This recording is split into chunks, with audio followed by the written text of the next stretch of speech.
That looks dreadful. Here we go. Are we live? Maybe. Hello, hello, hello. Did I shrink? Oh, was that? Hang on. Did I click go live a little bit earlier than I thought? I think I maybe did. Oops. No, that's just what my camera looks like when I'm sat down. Because it is a standing desk. My camera is set like quite high. It's just the top of my head for the first couple of minutes of the stream. There we go. Little insight. And you can see it slowly move up. Thanks to FlexiSpot. They sent me over the desk. Appreciate it. Have we got the chat loaded up? Here we go. I'll put it there. Now, let's see if the 2 hours of spending time trying to fix things has fixed things. It's gonna be entertaining. Could just completely not work. Here we go.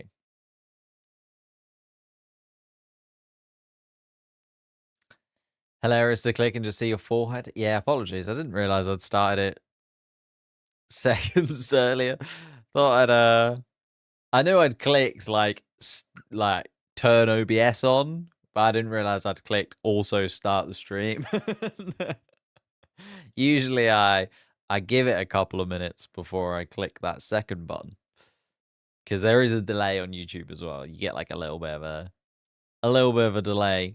So normally I give it a minute, but obviously today I'm feeling prepared. I'm feeling ready. I'm feeling vibrant for this first qualifying session of the year. I keep clicking the wrong button though, so that will absolutely burn me. There we go. Okay, I've got everything loaded. I can see that I'm live. Hopefully the microphone and audio is all okay. Give me a little yeah, nah in the chat. If it is okay, give me a yeah. If it's not okay, give me a no. And let's see, have I got the chat going? I think so. Okay, cool. We'll call it. Hello, Talker22. Hello, everyone. Long time no see. It has been a little while. It's been a weird off season for me. Big news coming. I will let you know about it around the Japanese Grand Prix weekend, more so, because I am just finalizing things. But yeah, it's been a bit of a weird off season. It's always weird. My life's weird. Antonio, thank you for the membership. Let the season begin indeed. 2026. I'm all about it. 2026 is the year of not applicable. It is the year of crash happy. It is the year we are going to absolutely smash everything. Just letting you know. Keeping you up to date. You guys know already. You're in. You're here. You're early. Everyone else is going to understand the absolute domination we are going to have over the Formula One YouTube space to come. Don't you worry. Nah, yeah. Thank you. True's in for the... He was in free practice 3. Surely you're not from the UK, because I've been up since 1 a.m. and I've spent the last 3 hours. Like, why Australia? I know Australia is a great place to start the Formula One season, but for me, who is trying to set up a stream on a Saturday morning, oh, it's it is not the one. Had to get up at 1 to do the practice stream to make sure that multi-viewer was working so that we got everything prepared. Then it wasn't working, so I had to stop the stream anyway. Missed all the good bits, like Carlos Sainz came to a stop, but we missed George Russell going quickest. We missed Kimi Antonelli's crash. And then now I've spent 2 hours trying to get this all to work, so hopefully it does. Who do I think is going to get pole? I mean, George Russell looking pretty solid in that final part of free practice 3, but the Ferraris look good. Never say never when it comes to Max Verstappen. You know, there's a lot of drivers on the grid that it's new regulations, is completely brand new. Anyone from the top 4 teams, like Mercedes, Ferrari, Red Bull, I'd be surprised if it's Hadjar. I'd be super surprised if it's Antonelli. But apart from that, any of those 6, feel free to go for it. please shout out. I shall. Molzow. Molzu. Mol. Gonna leave it there. I would be in the Free Practice 3 stream, but it's sleepy. I mean, I wish I was sleeping like a baby. It's been a long week, but we are there now. Alonso will get pole trust. No. I mean, we can talk about it. We can throw up some. What have we even got? Oh, actually, before tomorrow, because of course we are still doing our predictions before every single Grand Prix. Before tomorrow, I released it on Monday. I've had like over 1,000 people already get their votes in. But it's your final opportunity before qualifying. You have to get the votes in before qualifying. I do lock it after qualifying. Before qualifying, you have to get your predictions in for the winner, the drivers that are going to be on the podium, the surprise package of the weekend. It's always a positive surprise, a good surprise for the weekend, the best team of the weekend, and then also, with the good comes the bad, which driver you think is going to struggle the most and which team you think is going to flop. Hands up if you've already put in your votes, and hands up if you've already put Aston Martin for the team flop. I think that's me. They have been absolutely abysmal, haven't they? Considering the expectation, considering the hype we had around Aston Martin, it is madness to me that they are so bad. Like, how are they so bad? It's ridiculous. Hello, hello. Lando wins. I would absolutely love that. Love that. Have you read my message above? I can't see it anymore. Apologies. Aston Martin to be fined $300,000 for failing to complete the race. I mean, I think they're going to do the whole, we did the formation lap, so technically we turned up. Wink. Like, it's just horrendous from them. Shall we have a little look at the Drivers' Championship? I'll pop it up. I mean, it means nothing at this point. And you'll notice I've just kind of kept the drivers in the formation that they were in terms of last season. Lando Norris at the top, at least, you know, at the top of the Drivers' Championship for at least one more session is what I'll take as a McLaren fan. Will we be at the top of this at the end of this weekend? We'll have to wait and see. But Lando Norris does come into this season the reigning Drivers' World Champion after all. So let's give him the respect that he deserves. I feel like it's been a bit of a weird off-season for Lando. There's not been much talk about whether or not he'll bounce back and win another championship this season as of yet. So we'll have to kind of wait and see where the McLaren team slots in. McLaren have been the most difficult team to judge, I feel, because all the time they've basically been saying, yeah, the practice car is just kind of what it is. We're not really trying that hard during the testing sessions. We'll just kind of see how fast we are come the start of the season.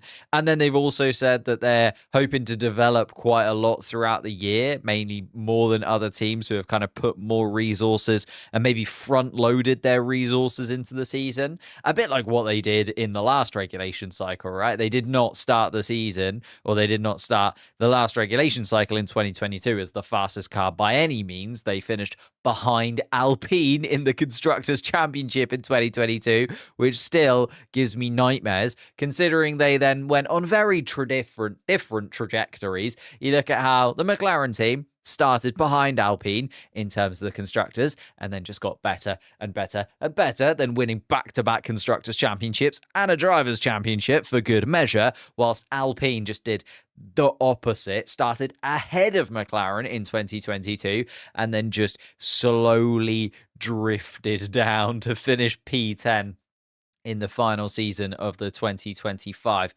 regulation, sort of 2022 to 2025 regulation cycle that we had. But I'm expecting good things from Lando Norris and Oscar Piastri. I think if we can get a few podiums here and there in the first, let's say, 8 races of the season, split the season into thirds, and then we do the whole, like, bring an upgrade package to maybe Spain, somewhere around there, We bring it in, then we start to get a little bit quicker, and then in the second half of the season, boom, that's when we rock it. That's when we become the best team again. Lando Norris wins a second Drivers' Championship in a row. Thank you, ma'am. I will take it from there. Although he's got to get past Max Verstappen again, who ran him so incredibly close. Like, Max Verstappen finishing second in the Drivers' Championship, Oscar Piastri third last year. Will Verstappen be that main man again? Will he be the title challenger this time? Or maybe just the front runner? Maybe he'll just go back to 2023 Max Verstappen era where he's just absolutely flying past everybody. Then there's George Russell. He finished 4th place last year, and he's the main man, isn't it? Stop dreaming. You gotta let me dream. You gotta let me dream. I had to wait so long to watch a McLaren driver win the Drivers' World Championship. Now you're telling me I can't believe again? Of course I'm going to believe. Of course I am going to believe. Love this channel. You give me so much F1 info. Thank you so much. Appreciate it. More to come. Lots more to come this season. No Norris. Yes, Oscar champion. I disagreed. Okay. I could take an Oscar Piastri championship. I'm not going to lie to you. I wouldn't mind that. Back-to-back championships. Please talk about 2012 Kimi Räikkönen. Love your work. Unfortunately, we did not make testing sloppy. I'm not sure that they mentioned winter slop at any point. But George Russell does seem like, well, at least the favourite for now, as much as it doesn't really mean much to be the favourite at this point. George Russell, fastest in free practice 3. That flying lap at the end of free practice 3 was stunning, let's face it. He does look connected with that Mercedes car. The Mercedes car looks the most grounded of the packages so far that we've seen across the three free practice sessions that we've seen so far this weekend. I think it's difficult to see past George Russell at this point just because of how everything has played out, not only throughout the winter break, but also throughout this weekend. And he feels like he's just kind of coming into that 4, isn't he? You know, last year, finished every single Grand Prix, was Mr. Consistent, just brilliant throughout the season. Only for me, beaten by Max Verstappen in terms of like quality of driving. I think George Russell was the second best driver throughout the 2025 season. And he's actually just getting better and better. Like, you go back to even 2022 when he first stepped into that Mercedes team, he was definitely sort of in Lewis Hamilton's shadow. Took a little while for him to get out of it. There was some sloppy driving at times where he was colliding with other drivers and definitely sort of making himself a bit of a reputation for a driver that you can quite often bump into if you go into a corner side by side with them. And then he sort of slowly, throughout 2023, looked even better, started to get those victories, started to really click with the Mercedes team. I think just needed some time to settle. 2024, much, much better. And 2025, absolutely brilliant, I would say, from George Russell. He feels like he's getting right towards the peak of his powers.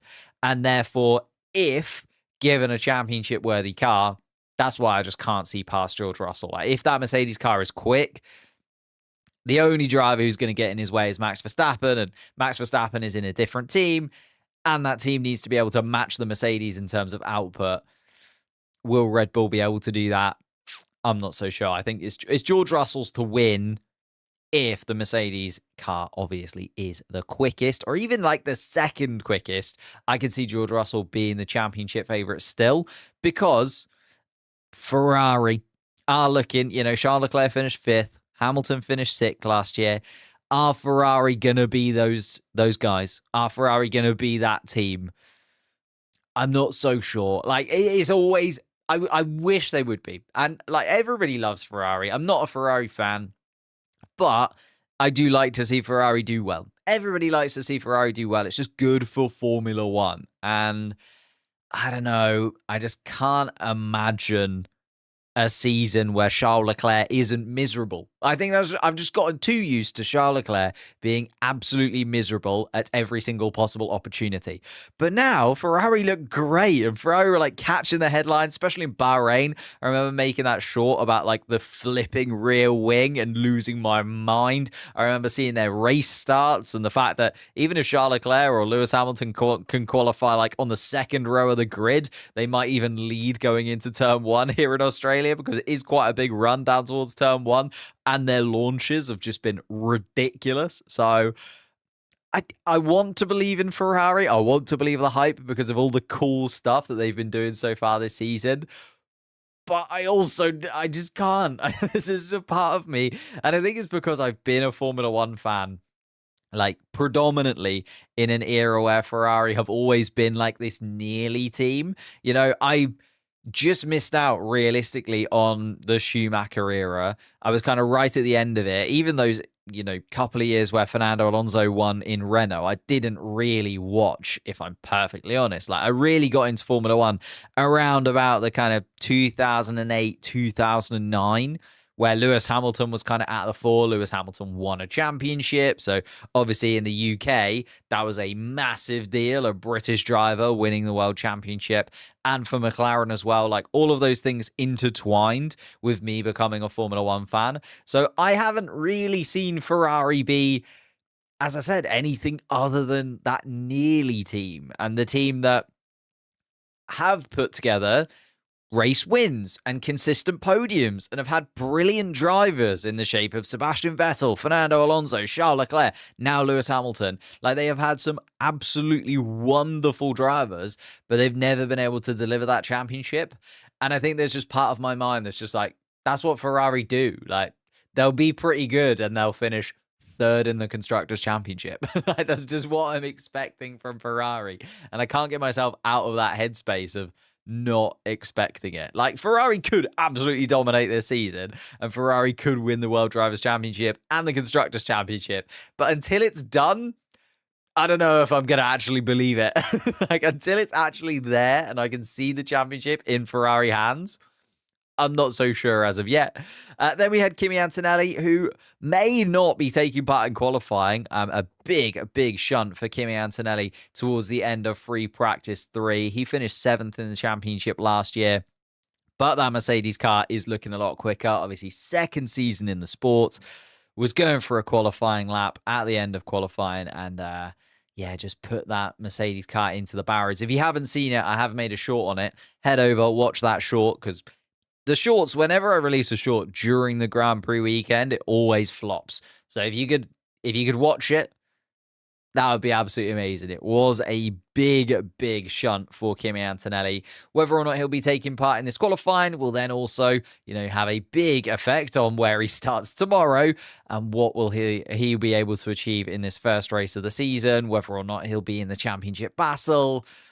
I think he's just still a little bit too raw. You think Oscar Piastri, I know he was in the championship fight last year in his third season in Formula One, but there was still parts where it felt like his inconsistencies and almost that lack of understanding of how Formula One works kind of fell away from him. And that second half of the season where he lost a bit of his form and couldn't find it back again. Antonelli is even younger and only in his second season and like under a lot more pressure, I would say, because Mercedes are being linked to Max Verstappen left, right, and center. And after last year, there were question marks at points throughout the year. That stint where we went through like the European stint, and people were like, should Mercedes even keep Antonelli in that seat? Maybe they need to look for another driver. And, there was talk about swapping Antonelli to a Williams seat or like doing some craziness like that. So I'm expecting big things from Kimi Antonelli this season, but I think we need to see a little bit more from him. And the crash in free practice 3 is not the best way to start his Formula One season in 2026. Then we had Albon and Sainz, 8th and 9th. Williams this season. Well, we expected them to be able to crack into that top 4. I mean, you could say Alex Albon technically has broken into the sort of top 4 teams there because he's finished in 8th place, displacing one of the Red Bull drivers who we'll get to in a moment. But Alex Albon there finishing 8th. Carlos Sainz finishing 9th. Sainz finished the season absolutely on fire last year. If he can carry some of that momentum into 2026, he will be just phenomenal once again. But I don't know. I feel like Carlos Sainz and the Williams team just haven't quite clicked yet. Came to a stop, did Carlos Sainz, in terms in free practice 3 in the entrance to the pit lane, like agonizingly close to getting back into the pits, but not quite there. Not applicable Marty Supreme. I haven't actually seen Marty Supreme yet. I really want to, but I haven't. And that's distracted me. Where was I? Carlos Sainz, Williams. Missing Barcelona testing. It's pretty big, isn't it, for those Williams boys? And then, still being overweight. I think it's going to be another year where it's like, Williams were close, but I don't think they're going to break into that top 4 or anything like that. I think we'll see a Williams. Will we see a Williams on the podium again this year? I think that's more the question. It's like, can they sneak another podium at some point, like they did with Carlos Sainz towards the end of last season? Fernando Alonso finished in 10th place in the championship last year. Is he going to finish anywhere close to that this season? I don't think so. I thought about doing a video on the Aston Martin situation because it is just going from like bad to worse to absolutely horrendous to like, what on earth are they actually saying? Like, it's insane the fact that they've thrown so much money at this. They have Adrian Newey, they have Andy Cowell, they have Fernando Alonso, they have all of the pieces of just everything you would want to build your like dream Formula One team. Like, if you gave somebody a blank piece of paper and said, what do you need, or what do you think you need to win a championship? You can have anything you want. They'd be like, yep, new factory, new wind tunnel, brilliant aerodynamicist, brilliant driver. And it's like everything team that have, or engine supplier that have just literally won most of the races throughout the last couple of weekends, like the last regulation cycle. God, it is early in the morning. Like, everything seemed like it was absolutely perfect for Aston Martin to really click and like, okay, can they now be a top 3 team? Can they now start podiums consistently, wins consistently? And it has all just gone in the bin. Like, none of it works. They were late to Barcelona testing. The car didn't work in Bahrain testing. Then we get all of this news about how the car is just shaking itself to death. It is burning through batteries at a ridiculous rate, to the extent where they now have only 2 batteries, one for each car, available to them this weekend. So if those batteries die, that's it. It's over for Aston Martin before it's even really started. Like, the whole thing just doesn't work. The team didn't even visit the Honda factory until November last year, at which point they realized that the Honda power unit was nowhere near ready, and the Honda power unit is still absolutely woeful at this point in the year. Like, Aston Martin, it is a cataclysmic list of just error after error after error, problem after problem after problem. Everything has gone wrong in every single conceivable way. Like, it is absolutely ridiculous, the fact that Fernando Alonso and Aston Martin and all of this has just gone, right, here's your billions of dollars of investment. Let's just chuck that in the bin. Not worth it. Was absolutely just a waste of time. Talking of millions of dollars of investment, Audi have also come onto the grid, and there was sort of a few people connecting it to when like BMW took over Sauber. I think because it's big German supplier, BMW were able to turn Sauber into, well, with Robert Kubica, a championship-worthy team, and then they just kind of gave up halfway through the season. Ridiculous decision in hindsight, but it was what they did back then when Robert Kubica was kind of clicking into gear with that BMW Sauber. And yeah, I don't think we're expecting big things from Audi this year. I know Nico Hülkenberg finished 11th, but Gabriel Bortoleto finished 19th last year.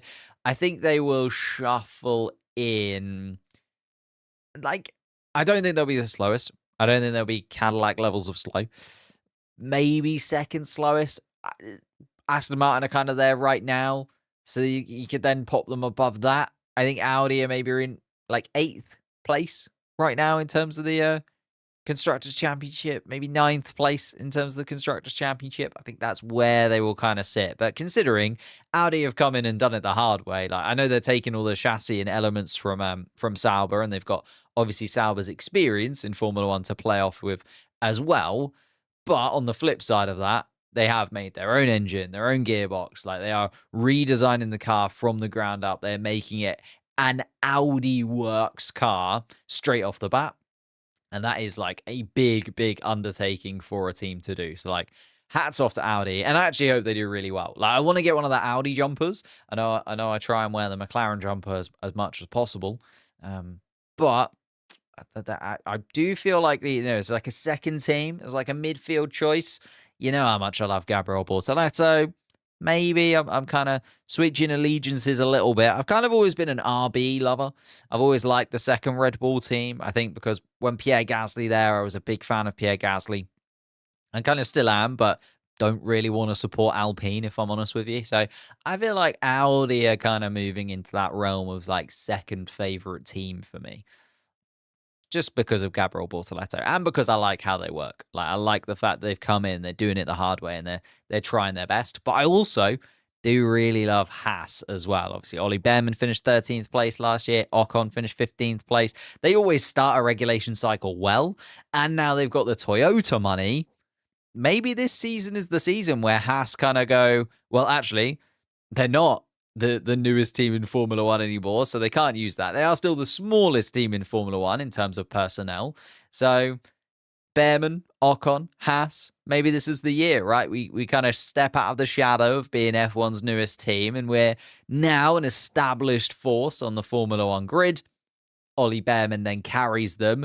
I feel like Ollie Behrman picking up a podium this year would be stunning. Like if Ollie Behrman can get a podium, I'll lose my mind. I will absolutely love it. I think he deserves it. I cannot wait to see him in a Ferrari in a year's time or a couple of years' time, depending on how it goes and whether Lewis Hamilton wants to stick around for a little while. Like I think Ollie Behrman is brilliant and was so good at the end of last season as well.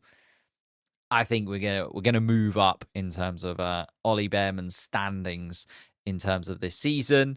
Then we've got kind of the Red Bull duo, Hadjar and Lawson on the other side there. Well, Hadjar 12th, Lawson 14th.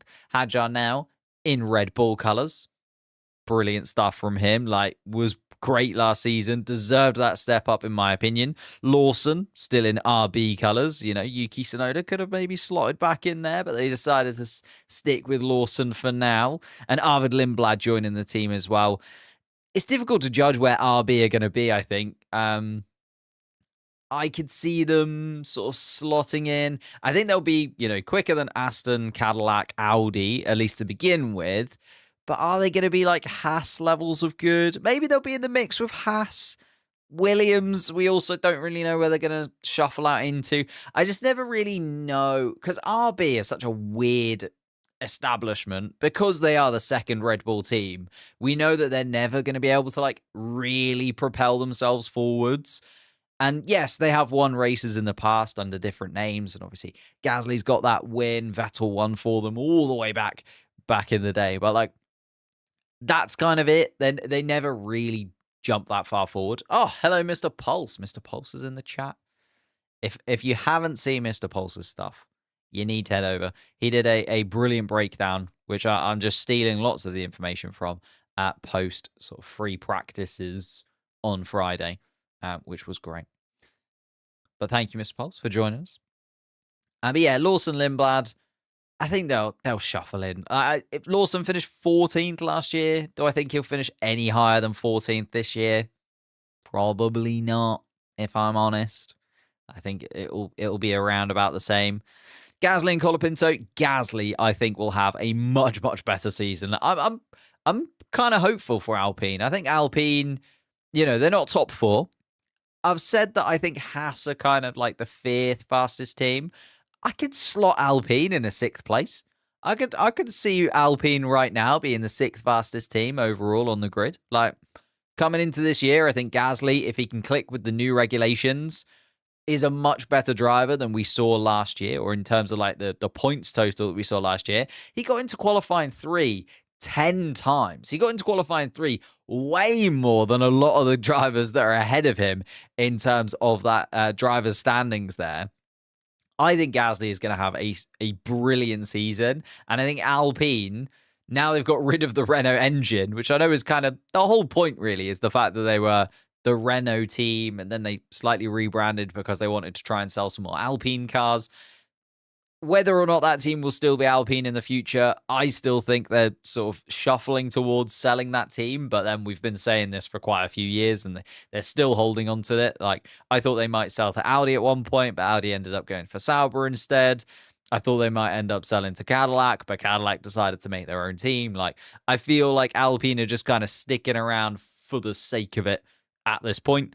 And then at the bottom there, we have Bottas and Perez, the new additions to the grid. I'm just checking on the stream because I hadn't actually thought about it.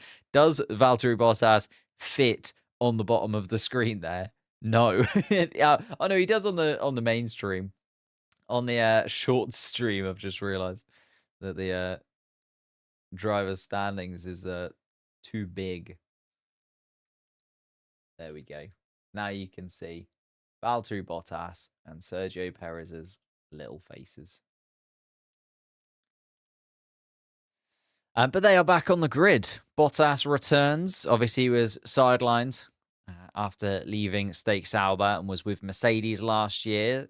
Sergio Perez, the same, was technically still part of the Red Bull mix, but we never really saw him do anything for Red Bull, did we? I think they'd kind of cut ties fairly early last year.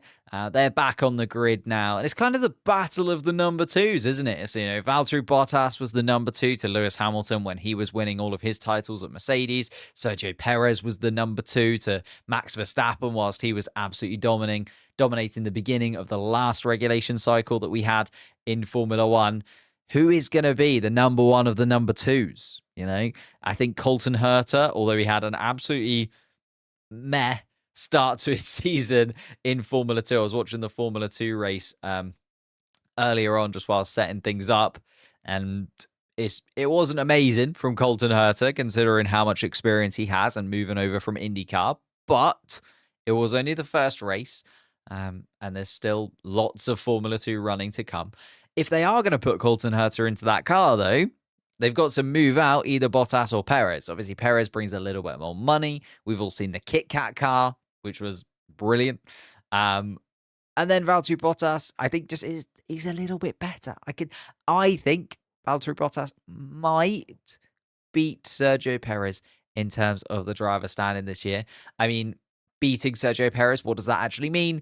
It probably means finishing 21st rather than 22nd, and it probably means picking up maybe like a 13th or 12th place finish. Like, I'm not sure they're going to get points anywhere, but they probably will get moderately close to points, and he'll just have the higher finish of the 2 Cadillac drivers. But overall, I do think that actually Valtteri Bottas will have the better of the 2 Cadillac seasons.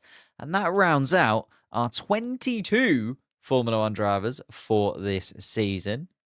Thoughts on the Kimi crash?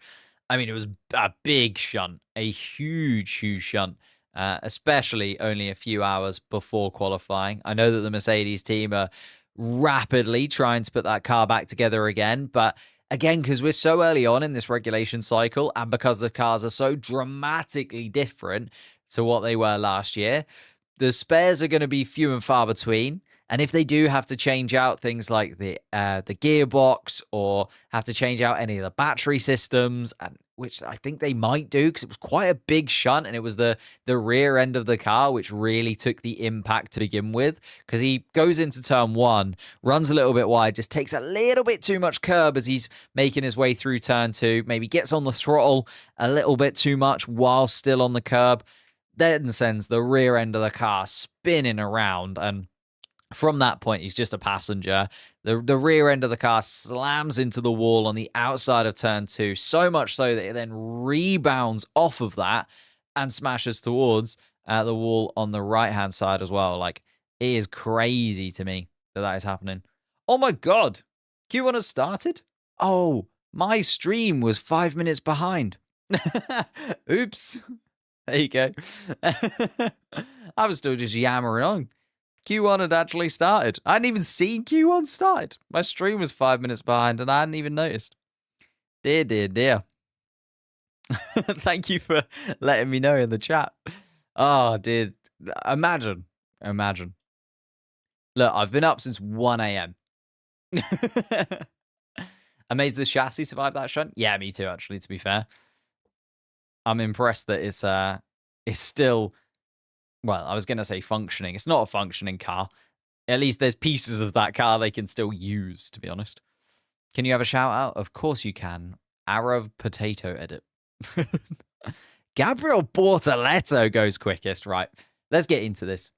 Oh my God, thank you for the super chat as well. I've just seen the super chat come through. Here we go.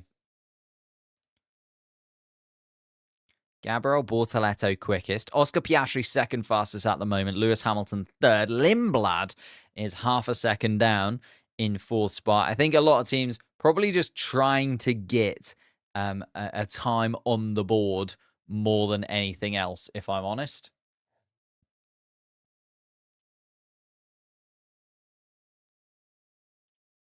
Just hide the driver radio. I don't think that's going to work this weekend. George Russell, though, goes 2.5 tenths quicker through the first sector than anybody else in his Mercedes car. Absolutely flying in Formula One at the moment, George Russell. As I say, just needs to carry that momentum from 2025 into 2026 because he was stunningly quick last year. And if he can do that and Mercedes can deliver him a championship-worthy car, I'm sure we could see another British driver win their first Drivers' World Championship after Lando Norris managed to do it last season. A little bit of traffic for these cars, though, starting to get busy out on track. You can see 22 cars, another couple to contend with, and it is not the longest circuit on the Formula One calendar by any stretch of the imagination, as George Russell now comes across the line and goes quickest of anybody. George Russell, a 19.840. Charles Leclerc can only go fourth fastest, but on the medium tyre, the Ferrari car there. Interestingly, for qualifying, if you missed my short yesterday, they have confirmed that the power output of the cars is lowered for qualifying. So rather than having the 8.5 megajoules of energy that they can use from the battery per lap, in qualifying, that is dropped to 7 megajoules per lap. So we should see the drivers absolutely pushing to the limits and not having to like lift and coast or anything like that. So I'm looking for that kind of thing as well, because we've got to remember these are brand new regulations. There's going to be things that Formula One are looking at and looking into that we need to know how it's going to affect qualifying for the rest of the season. Here comes Nico Hülkenberg in his Audi car and goes 1.2 seconds off the pace, stays 8th fastest overall, but is still ahead of the likes of Behrman and Ocon, 1.4 seconds off the pace, down in 10th and 11th place. And are we starting to see the ridiculous speed of the Mercedes car that we were a little bit worried might come to the fore? George Russell, a 119.8. Isaac Hadjar's Red Bull, the closest to him, but 6 tenths of a second down. And Arvid Lindblad, though, has just set the fastest middle sector of anybody, the rookie, coming into his first season in Formula One. Doesn't have the benefit of the rookies last year of being part of a pack. He is the only driver to join the 2026 Formula One grid, replacing Yuki Tsunoda. Obviously, Isaac Hadjar slotting up into the main Red Bull team. Liam Lawson staying in the sister team. And Arvid Lindblad taking that 4th Red Bull slot and putting himself... I forgot that the finish line is a little bit further down the straight, putting himself up into 2nd place and 5.5 tenths off the lap time of George Russell. Lewis Hamilton still 3 tenths of a second down. Lando Norris isn't improving through the middle sector. Oscar Piastri also fighting with his McLaren car, not able to improve in that second part of the lap either. And we are looking at George Russell at the top of the timing sheets. Lindblad has had a fantastic weekend so far. Lindblad's been brilliant. Yep. Cannot fault him at any point so far this weekend. Has been just or has done everything that he needs to do, right? And if he is going to be the eventual Max Verstappen replacement, which is kind of where you have to see yourself, right? If you're in that second Red Bull team, he's young, he's raw, but he is incredibly talented. Is he going to be able to slot in when Max Verstappen eventually leaves and just races GT3 cars? Because that's what he prefers to do. We'll have to wait and see. Charles Leclerc coming around the final corner for Ferrari. Improved in the first and second sector. Neither sector purple, though, and does slot into that second place spot. Oh, as there's a big spin. And I think that's Isaac Hadjar. Or is it Max Verstappen? It was a Red Bull car now covered in dust. And it was Max Verstappen. His first flying lap of the 2026 season, and Max Verstappen is out, and that's going to be a red flag with 7 minutes and 29 seconds on the clock. If you were going to ask me which driver was going to cause a red flag in Q1, I would have said 21 drivers before I said the words Max Verstappen. And he is into the barriers, the Dutchman out of the first qualifying session of the season. And he's going to be starting, well, in 22nd place tomorrow in that Red Bull car. Let's see if we can find out what happened then. Max Verstappen going down towards turn 1, crosses the start-finish line, obviously at full speed, in straight mode, and just loses it. Did he touch the white line or something? I think just as he's hit the brakes, something's gone wrong inside of that Red Bull car. That is so out of the ordinary. There is no way that Max Verstappen has made that big of an error, because it looks like he hits the brake pedal and the whole car just completely locks itself. Everything, like the whole car just completely unstabilizes itself as soon as he hits the brake pedal.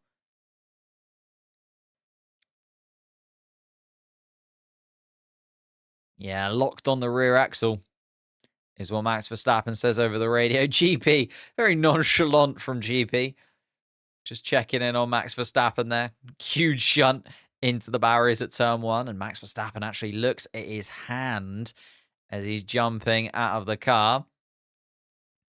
Okay, thankfully, looks at the other hand as well. I was worried that that was going to be a Daniel Ricciardo style situation where he'd done some damage to himself, but looks like he was just actually checking if his hands were both okay.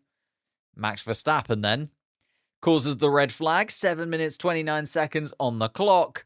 And yeah, that looks like an error with the car as opposed to an error with Max Verstappen, as I think we would expect. As I just said, like, if you ask me, predict who's going to cause like the first crash of the, well, I suppose the first crash of the Formula 1 season's already gone to Kimi Antonelli. The first crash of qualifying in 2026, I would have said literally every other driver before I got to Max Verstappen in that list. But there he is.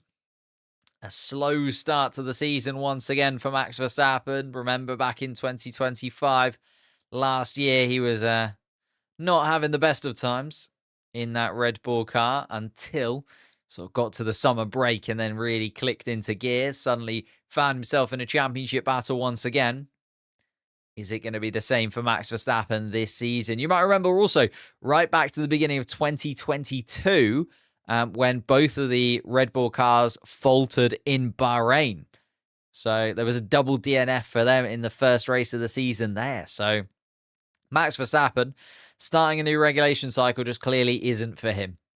It just doesn't click with a new car. Obviously, it was a technical fault back in 2022, a technical fault again here by the looks of things. And he is out of the car onto a moped, and he will make his way back to the grid. Max just wanted to help Kimi with a chance to get out on track. Yeah, it'd be interesting. Well, it'd be interesting to see both of those guys obviously right at the back of the pack, looking like Verstappen will be 21st, Antonelli 22nd. So it's going to be an interesting little battle for them, isn't it? It will almost be quite interesting to see how much progress they can make, right? And it will really put the overtaking of these cars to the test. Can Max Verstappen who, let's face it, is the best driver on the Formula One grid at the moment. Can he make his way through the grid, or is he going to get stuck in traffic in these new 2026 regulation cars? Like, it's going to be a big, big test for the 2026 regulations and allow us to properly see what Max Verstappen is capable of and what these 2026 cars are capable of. So, is there actually a positive to take away from this? Not if you're a Max Verstappen fan. I think if you're a neutral Formula One fan, seeing Max Verstappen start on the back row of the grid could actually be one of the more entertaining and one of the more interesting things that could have happened this weekend. Although assuming that that Red Bull car can, first of all, be put back together again. Didn't look like a big shunt in the end, just the front wing of the car dipping into the Tech Pro barriers, so should be all fine in terms of putting that car back together. And hopefully the damage that, or whatever went wrong at the back of that car with either the engine or the rear axle or the brakes, something has gone wrong, possibly the MGUK. Yeah, it's all gone wrong. Sorry, I'm just looking at the crash again. I think, knowing that Max Verstappen will likely start at the back of the grid, very, very interesting indeed. And we have got an update. Q1 will resume at 16:19 local time. So cars starting to make their way onto the grid. And actually, Kimi Antonelli, that red flag, has given him an opportunity to get involved. Kimi Antonelli's Mercedes car is out in the pit lane. Q1 will resume in 3 minutes' time. What happened? There's a red flag. There is indeed a red flag. Max Verstappen, the culprit, is now making his way back to the Red Bull garage, and Max Verstappen dropping out of qualifying. A big lockup for the Dutchman, and now makes his way to the back of the grid. And actually will start 22nd if Kimi Antonelli can put in a flying lap time. Of course, assuming that there won't be any more collisions before we get underway. There was no flying lap time from Max Verstappen, though. Looking at the lap times, Isaac Hadjar 6th fastest at the moment in his Red Bull car. So is the Red Bull pace, up there with the Mercedes, the Ferraris, the McLarens? Looks like it's Hadjar currently ahead of Lando Norris, just behind Lewis Hamilton. But Arvid Lindblad still in 4th place, maybe just showing the second Red Bull team, maybe the quicker car, as it kind of was at the beginning of last season, wasn't it? It felt like at times that second Red Bull team actually had the quicker of the two Red Bull packages. Obviously wasn't the case when Max Verstappen started putting in podium finishes and winning races, but there were moments, let's say, in 2025 where that second Red Bull car did look the quicker of the two. I'm so weak. There was a Ferrari fan wearing clown makeup in the crowd. Was there actually? Horrendous from them. You can't get away with that. We are 1 minute away then from the start of qualifying once again. We have got 7 minutes and 29 seconds on the clock. George Russell currently the fastest car out on track. Charles Leclerc second, Piastri third, Arvid Lindblad fourth. And we're mainly looking at that bottom 5, really. Sorry, bottom 6. God, I'm going to have to get used to saying that. The bottom 6 in Q1. We know that Max Verstappen is going to be part of it. Antonelli, Sainz, and Stroll also yet to set a time. And then those 2 Cadillac cars, which we're expecting to be down there. Sergio Perez and Valtteri Bottas currently sitting in 17th and 18th place. It is going to be that bottom 6 that we are keeping our eye on, really. Qualifying about to get underway once again, and Q1 has indeed resumed. Lando Norris going to be the first man out on track for McLaren, the current championship leader, also leading the pack back out onto track once again. Arvid Lindblad just behind him. Liam Lawson is much more experienced teammate, has to be said, although it is only his second full season in Formula One. Liam Lawson with some cameo appearances in seasons gone by. His first full year with just the same team, hopefully.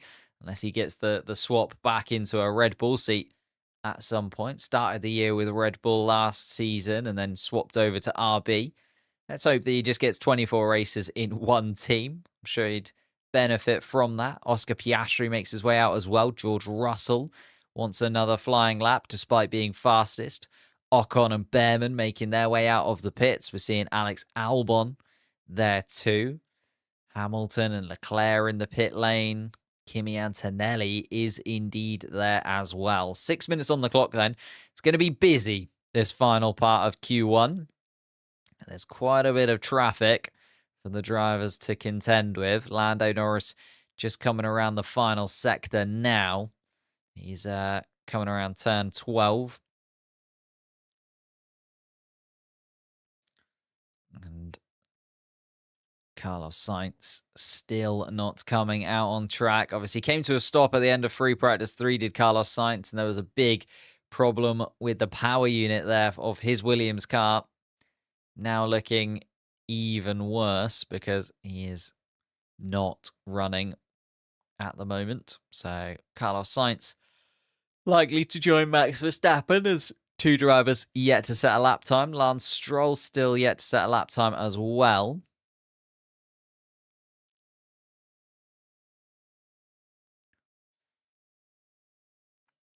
Fernando Alonso is actually in a position to make it through to Q2 at the moment, considering 16th fastest at the moment.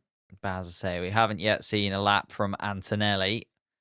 And then actually we've got Verstappen, Sainz and Stroll who likely won't set a lap. So Alonso's only got to really outdo Perez, Bottas and maybe a Colapinto or an Albon to get himself through into Q2, which would be staggering considering how bad that Aston Martin car looks out on track.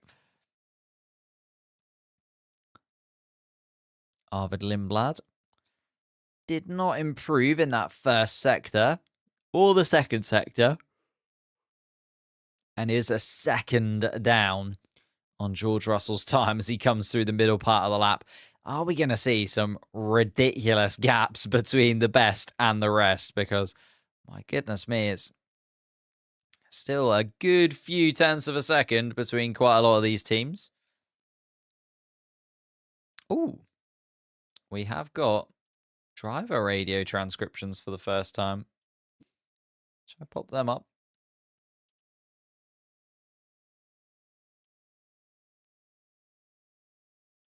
Here we go. As Liam Lawson comes across the line in the other RB car. He's 9th fastest at the moment. Kimi Antonelli noted for a pit lane infringement. You can see he just popped up in the investigations as Lewis Hamilton goes purple in the first sector. A 27.9 from the Ferrari car. He's still on the medium tyres, is Lewis Hamilton. Kimi Antonelli is going quick through the middle sector as well. Will definitely get himself out of that bottom 6 as long as he completes the lap. Here comes Lewis Hamilton. Let's go and have a little look at this Ferrari time, and it is a very, very good from Lewis Hamilton. He goes quickest of anybody by 0.03 of a second. Well, maybe, just maybe, Ferrari are really in it. They're on the medium tyre at the minute, remember? Hamilton goes fastest of anybody. George Russell is improving, though. It's fastest in the first and second sectors now from George Russell. He's 0.2 up on his previous lap time. So just needs a clean final sector, and he will retake that provisional pole position spot from Lewis Hamilton with just over 2 minutes to run in Q1. Watching Oscar Piastri, though, the home driver, coming around the final corner and across the line. And Oscar Piastri improves to go second fastest as George Russell is clearly going to take the fastest lap and does indeed. Piastri a 10.5 slower. Hamilton third fastest then. Antonelli has indeed finished his lap. It's gone 4th fastest overall. And Toto Wolff, a little smug look at the camera there. I think he's very optimistic of what his drivers can achieve in this first season under the new regulations. as Charles Leclerc goes very, very deep into turn 3. And that'll be a lap that he gives up on there. Coming back into the pits. Back down into that bottom 6 then. It is Colapinto, Perez and Bottas still down there. All 3 of those guys out on track. Valtteri Bottas just coming across the start-finish line now. Sergio Perez following him. Verstappen out of this. Carlos Sainz isn't going to set a flying lap time. Neither is Lance Stroll. So Sainz and Stroll actually never made it out of the garage. And then Max Verstappen sending his car into a spin down in towards turn 1. Causing that red flag 6 minutes ago. Well, 6 minutes of race time ago. Arvid Lindblad coming across the start-finish line once again. Doesn't improve. Stays 7th fastest. Isaac Hadjar, though, is one to keep an eye on as the only Red Bull still flying out on track. Currently 8th fastest at the moment and actually behind the rookie Arvid Lindblad. Let's see what Isaac Hadjar can achieve. It's pretty good through the first and second sectors. Fernando Alonso improving. Sergio Perez improving. Oh, this is going to be pretty tight. Between Alonso, Perez, Bottas. See where Colapinto is as well. Colapinto's just coming around the final corner. And Isaac Hadjar improves to the 5th fastest car out on track. Here comes Alonso. Does improve, but stays 16th fastest. Oh, it's going to be right in that elimination zone. Colapinto. Bottas improves, goes quicker than Perez, but Perez stays down there. And Bottas and Perez nowhere near kind of the flying lap times of the cars ahead. A second down on everybody else, really. Franco Colapinto did not improve either. Stays 17th. So it is going to be Franco Colapinto who joins Sergio Perez and Valtteri Bottas as the drivers who completed laps and then dropped out in Q1. Max Verstappen was not able to set a flying lap time. His Red Bull car coming to a stop after he's sent it into a spin down towards turn 1. Carlos Sainz and Lance Stroll never made it out of the garage. So Fernando Alonso in an Aston Martin car that doesn't work has managed to get himself into Q2. Just will not be beaten, the Spaniard. And up into Q2, 16th place. He was 0.5 of a second behind Pierre Gasly, who's also now going to improve on that lap time. And Gasly actually now puts Fernando Alonso 0.7 of a second behind Ollie Behrman, who was in 15th place, as Gasly moves up into 14th. Oh, Colapinto does improve. He was on a lap. I thought he was over. I'm sorry, Fernando. It's all out of time. I'm sorry, Fernando. You're out. Colapinto improves. I thought he was done and dusted. The Alpines leaving it super late. I thought Gasly was going to be the last car across the finish line. Didn't even see Colapinto sneak over the start-finish line just in time to put in another flying lap. And Fernando Alonso, scratch everything I just said for the past couple of minutes. Alonso is out. And Kimi Antonelli over the radio. Thanks his engineers. Thanks his team. They have done a stunning job to get that car out on track. The Mercedes was in pieces when it came to the end of free practice 3. Scattered all over turn 2. And now back out on track. 6th fastest in that session. And now is able to continue and possibly fight for pole position. Lindblad doing pretty good. Very good from Lindblad. Must be the vibration. Yeah, it's not looking great if you're a Fernando Alonso fan, is it? I was just about to say had done a brilliant job managing to get that through to Q2. But actually, no.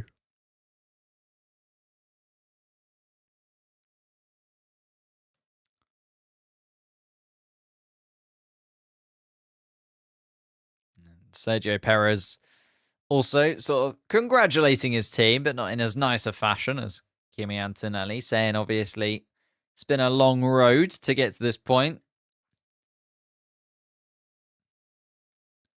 And Valtteri Bottas a lot nicer over the radio, sort of saying, you know what, guys, we're starting at the back, yes, but the positive is the only way is up. We can only improve from this point. And he's kind of right. But also, we'll probably see, well, hopefully Max Verstappen qualify better next time. And then also the likes of Carlos Sainz maybe get out on track next time. Lance Stroll's always a bit of a 50-50. But I feel like it's going to be maybe a couple of steps backwards for Valtteri Bottas next week. But we'll have to wait and see. What happened to Max? Max has just sent the car spinning, unfortunately, locked up. Wow, I don't really know what's happened. We need some insight, really, from Max Verstappen, to be honest. But he was going down towards turn one. Soon as he got on the brakes, the whole rear axle just kind of locked itself, sent the car into a spin, and just a passenger from that point, into the gravel he went, over the gravel, into the barriers on the sort of just straight ahead of you from turn one. Didn't really turn into turn one, just went straight through into the barriers and out of qualifying before he was able to really set a flying lap time. Cadillac are going to score points on debut tomorrow. Have you just watched the same qualifying as I have? they were 3 seconds off the pace. 3 seconds. Do you think there's more to come? Can we see the sec? Oh, yeah, I forgot to put the sectors on. That's a great point. Oh, I don't know if I can do the sectors anymore. Because that was a different thing. Let me try. There's a very good point. Again, you guys are basically just going to have to carry me through this stream because, my goodness me, I am absolutely dead. Full week at work and then 3 hours sleep last night before I had to get up and start doing this. The things I do for you guys must be appreciated. And therefore, during this ad break, I would like you to go and watch all of the shorts that I released yesterday and the short that I released today. Just all 4 of them. Take you 4 minutes. I'd like you to watch all 4 of them in full as a thank you. Show DRS zones. Show sectors. There we go. Boop.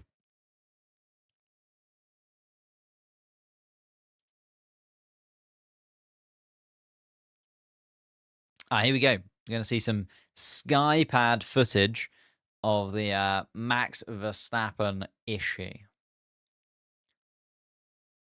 Let's see what actually happens then. So is it the MGUK? It's a little bit of a... No idea how I do this without caffeine. Performance-enhancing drugs are not allowed in professional sport, Mr. V. Mr. V? Mr. Pulse? Why do you both have to have Mr. in your names? It's very easy to get you mixed up. Yeah, it was not Max Verstappen's fault. Looking at it from the onboard as well, you can see that he almost gives up halfway through the crash. He's like, for God's sake.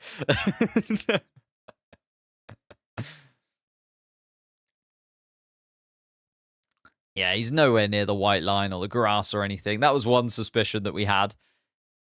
But he's just the whole rear end has locked itself as he's under braking and sent itself into a spin.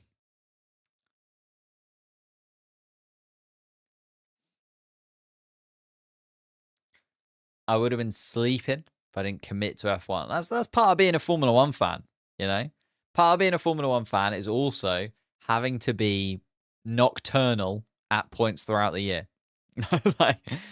Getting up for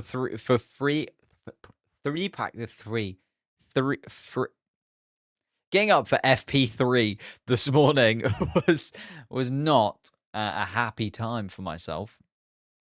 Would much rather still be in bed. But then the cars get out on track. I'll be honest with you, I was pretty miserable. But now I'm absolutely rocking it. I'm like, this is where I want to be.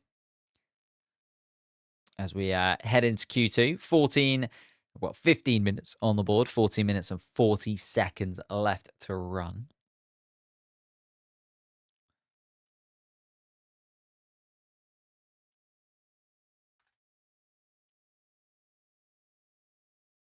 Ooh, hang on. Just realized if I do the sectors, I need to reset this. Give that 20 seconds. The track map will freeze just for like 30 seconds. But no one's on a flying lap yet. Lewis Hamilton's just making his way around turn 8. Charles Leclerc around turn 6. A few of the cars coming out on track, but there's nothing to be worried about. Give it 10 more seconds to just catch up with itself. Audi color on my graphics, probably the one you're using for Cadillac. Cadillac should be black and white. I do not set the colors. Apologies. This is all sponsored, or not really sponsored, but partnered with Multiviewer. Look at this lovely hat I have. Partnered with Multiviewer. Multiviewer supply us with all of the statistics and live information for everything that you can see. So all of the radio transcriptions, all of the track maps, all of the data, all comes through Multiviewer. They are lovely, lovely people. We work for them. We work with them. They are brilliant. Lewis Hamilton is going to get us underway, though. The first flying lap of Q2. George Russell still in the pits. Isaac Hadjar the same, but everybody slowly making their way out as George Russell does indeed join the track. So Isaac Hadjar, the last man to come. Lewis Hamilton is going to be the first across the start-finish line, having to contend with a little bit of traffic as Hamilton makes his way past Gabriel Bortoleto. Hulkenberg going very slowly indeed through turn 3 and turn 4. Slightly concerned by that. Maybe he was just moving out of the way of Esteban Ocon, who's on a flying lap. I hope so. George Russell, though, catching up to the back of Nico Hulkenberg as well. Not sure what Hulkenberg's aiming for here. It's going very slowly. And Lewis Hamilton is also going very, very slowly and has actually abandoned that flying lap as Charles Leclerc goes past his teammate. And Leclerc now is going to be the first man to start a flying lap time, or to set a flying lap time. Round turn 13 he comes. One more corner to go, and Charles Leclerc is going to set the standard.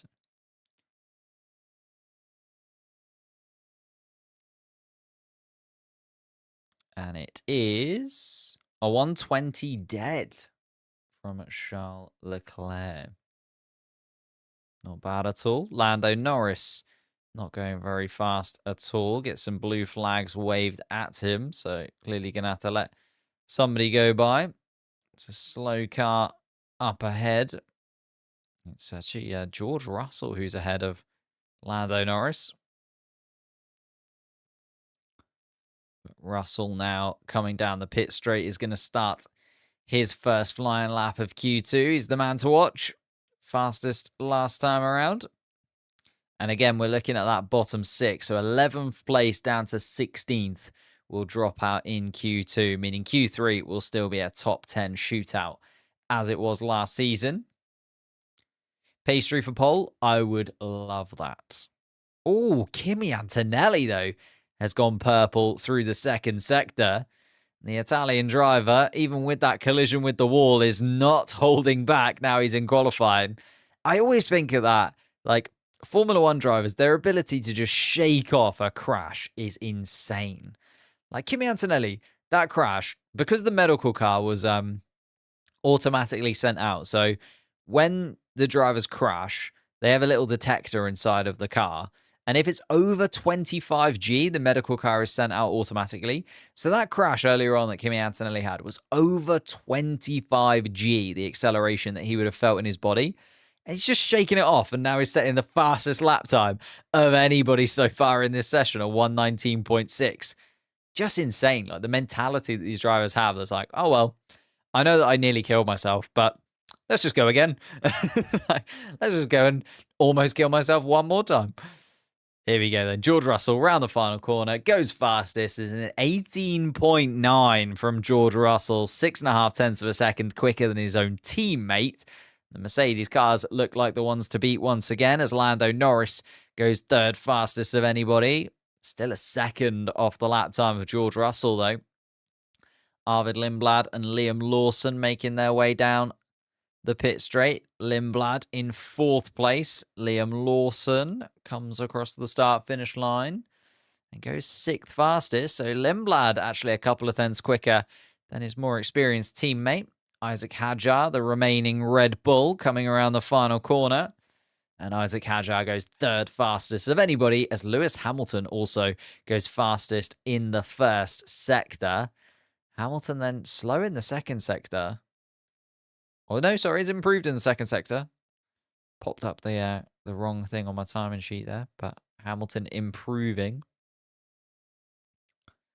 Hamilton having to deal with quite a lot of traffic as well, though, as Oscar... Oh, sorry, is Kimi Antonelli. I think that was Oscar Piastri he had to go past. Let's have a little look. Oh, locks up into turn 13. Does Kimi Antonelli just about kept that Mercedes car going, but that's where he lost quite a lot of that time. That dropped him behind his teammate. Oh, and Lewis Hamilton has been told to pit by the looks of things. Hamilton's Ferrari making its way down the pit lane, has to stop at the weighbridge, which is not what the Ferrari team would have wanted.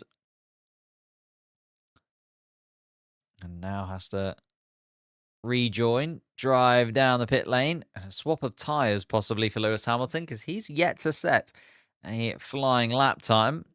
Lap times have been deleted by Alex Albon.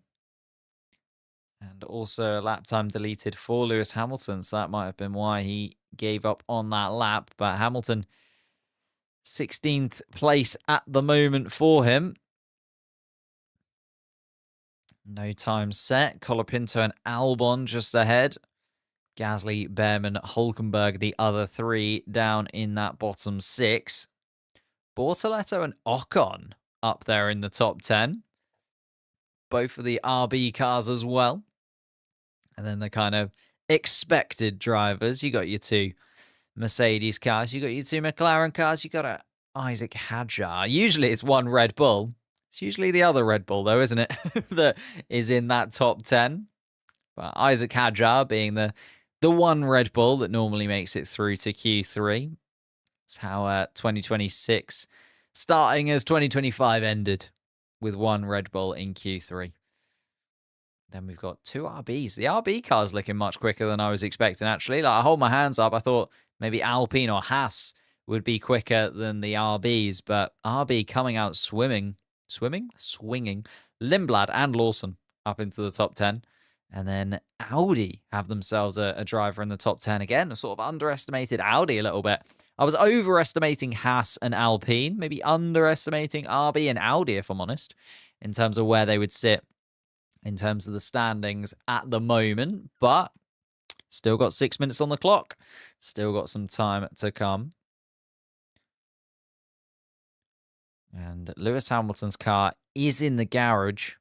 The Ferrari with some new tyres going on. And coming out of the garage sooner rather than later is indeed Lewis Hamilton. Just under 6 minutes on the clock then. And more than enough time for the Ferrari of Lewis Hamilton to get in a flying lap. Just need it to be fairly clean and fairly quick from Lewis Hamilton. You underestimated Audi as well, Sarah. Right about Cadillac. I think everybody knew Cadillac was just going to be the slowest. If they came into this race and they were anything but the slowest, it would have been ridiculous, because their car is so much more simplistic, because they've had to work literally from the ground up. Like, Audi have worked from the ground up to an extent, but they've had all of the like Sauber learnings to lean on. Cadillac have had nothing to lean on. Like, they've just had to do it. And I know that they're using some Ferrari unit, some Ferrari bits and pieces, like the Ferrari power unit and stuff, but still, they've had to do it all from the ground up. Whereas Audi have had at least a little bit of a helping hand from Sauber. Audi, though, looking way quicker than I was expecting. I thought we'd see both of the Audis. Actually, I thought we'd see maybe one of the Audis drop out in Q1 and then one of the Audis drop out in Q2. But obviously, with those 3 cars not taking part, like Verstappen, Sainz, and Stroll, To be fair, Stroll I was expecting to drop out in Q1 anyway, but Verstappen and Sainz I was expecting to get through to Q2. So Audi very much outdoing my expectations, to be honest. Colapinto slower than I was expecting. Gasly slower than I was expecting as well, to be honest, at this point. You know, so good in qualifying last season. Thank you to the new subscribers. We are trying to hit 200,000 subscribers this season on the channel. I think it is certainly doable, but I'm going to need all of your help to be able to do so. If you're not subscribed to the channel, please do. We are live every single race weekend for qualifying, for the race, and then obviously sprint weekends for sprint qualifying, for sprint races as well. There's 6 to come. There's one next weekend in China already running at us in this 2026 season. Please do subscribe, and constant Formula One content coming your way. Do you think McLaren would prefer Piastri to win?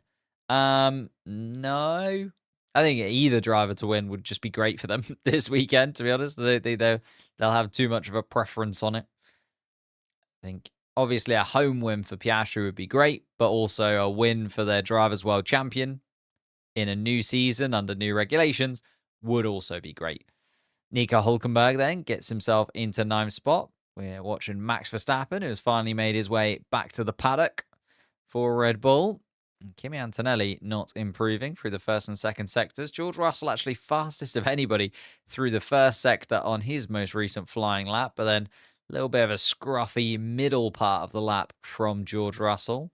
See if Kimi Antonelli does improve. He does, finds a 10th or so. Goes up into second place, 0.5 of a second behind George Russell still, though. Does George Russell find any time? It was an 18.9, stays at an 18.9. Doesn't improve. Oscar Piastri does improve, but still stays sort of 0.6 off the front running Mercedes car. Here comes Lando Norris then. Can he get anywhere close to Oscar Piastri's time? No. Stays 5th fastest for Lando Norris and does not improve. Lewis Hamilton has got himself out of that bottom 6. He's now 6th fastest. Lindblad, Leclerc, Lawson up there in that top 10. And Nico Hülkenberg is the final man in the top 10 positions. Bortoleto, Ocon, Gasly, Behrman, Albon, and Colapinto, the 6 drivers, looking to improve if they want to take part in the final part of qualifying here for the first round of the 2026 Formula One season. What happened to Max and Carlos? Max crashed. Carlos never made it out of the garage. So both of them having a pretty terrible time of it at this point. Charles Leclerc then trying to improve for Ferrari. He's kind of on the bubble, but the lap times are quite broad at this point. 0.3 of a second separating Charles Leclerc and Gabriel Bortoleto at this moment in time. Will Bortoleto be able to find 0.3 of a second to knock out Charles Leclerc? Not so sure. Hülkenberg would also have to find a couple of attempts, and Lawson would have to find a couple of attempts too. So Charles Leclerc, even though he's in 8th place, looking fairly safe, but not happy with that at Ferrari at the moment. Coming across the line to try and improve, and will. But where will he slot in? It's 2nd fastest for Charles Leclerc. 0.4 of a second behind George Russell, but ahead of Kimi Antonelli in the other Mercedes car. Isaac Hadjar also improving through the middle sector. Did go a little bit slower than his previous time through the first sector, though. Isaac Hadjar is the 5th fastest man out on track. Franco Colapinto trying to improve in his Alpine as well, just following Isaac Hadjar and Alex Albon around. Stays 5th fastest as Isaac Hadjar. Franco Colapinto comes across the start-finish line and doesn't really achieve too much. Pierre Gasly also not going ridiculously quick in his Alpine either through Sector 2. Did improve through Sector 1, but just marginally.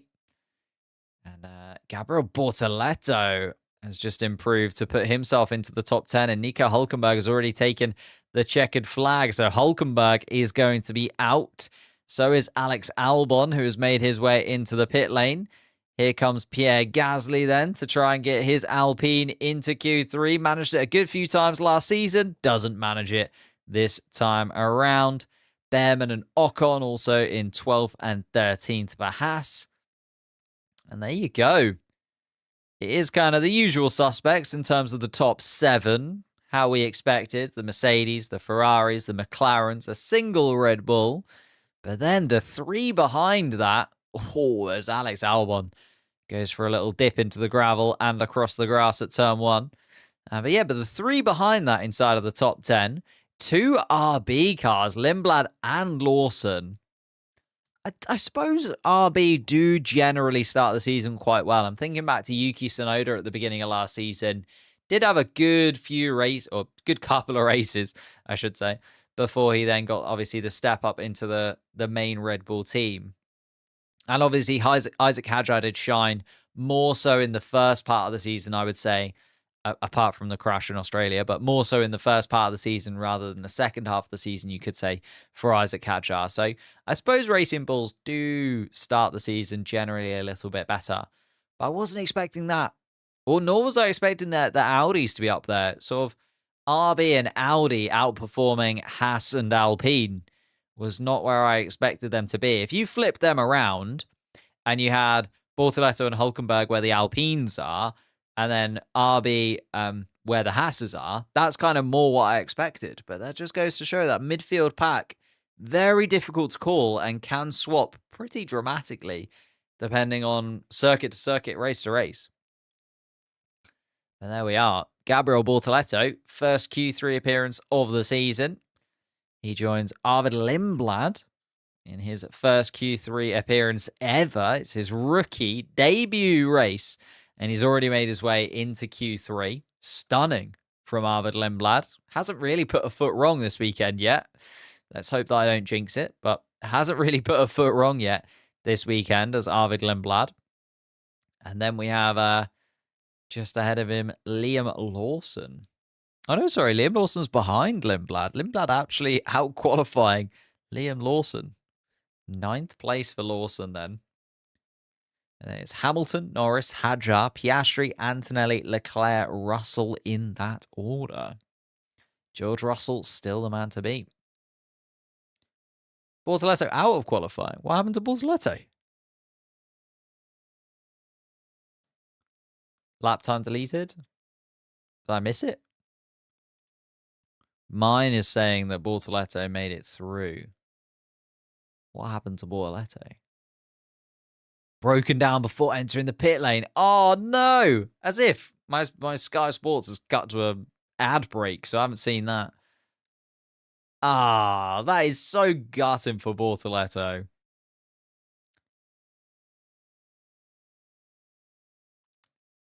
Not even...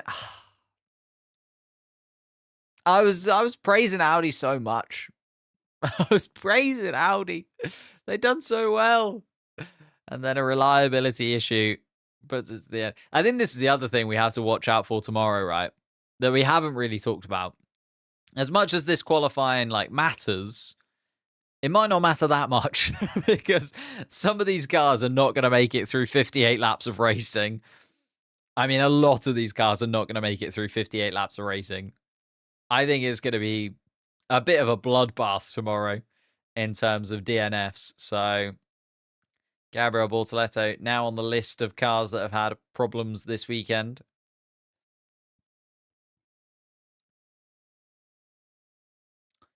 Oh my goodness.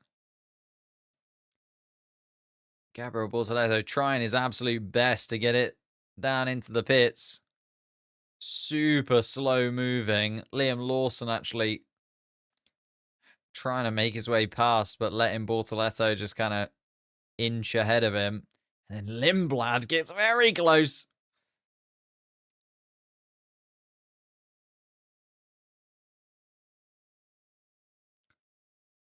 And Lindblad on the radio just explains to the team, he's like, I'm sorry, guys, but I've almost just absolutely killed myself. And my teammate.